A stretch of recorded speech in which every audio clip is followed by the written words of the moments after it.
একটা ছেলে যদি মেয়ের মতন দেখতে হয়, একটা মেয়ে যদি ছেলের মতন দেখতে হয়, তার দাম কারো কাছে থাকবে না।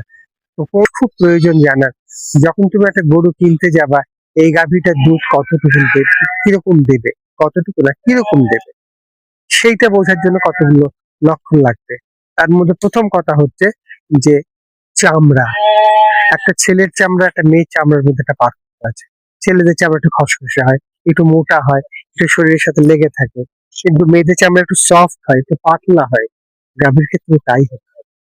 দ্বিতীয় কথা হচ্ছে, একটা ছেলে যদি মেয়ের মতন দেখতে হয়, একটা মেয়ে যদি ছেলের মতন দেখতে হয়, তার দাম কারো কাছে থাকবে না।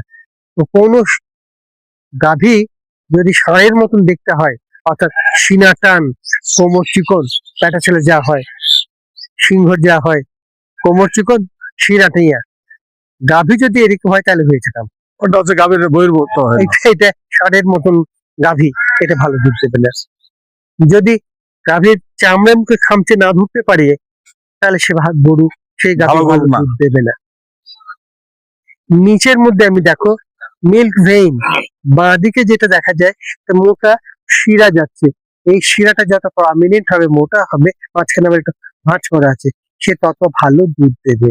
এবং পরবর্তী সময় তার আডার ওলানটাকে আমি দেখবো ঠিক মতো, চারটা ওলান একই রকম সামঞ্জস্যপূর্ণ কিনা, এবং মোটা কিনা, কেউ কেউ ফুলেছে কিনা, সফট কিনা, এই জিনিসগুলো আমাকে আর একটা জিনিস দেখতে হবে।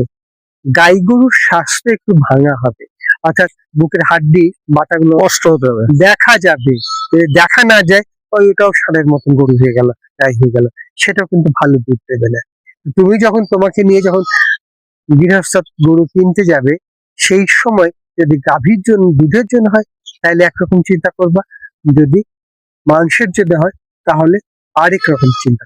একটা আর একটা বিপরীত হতে হবে। হ্যাঁ,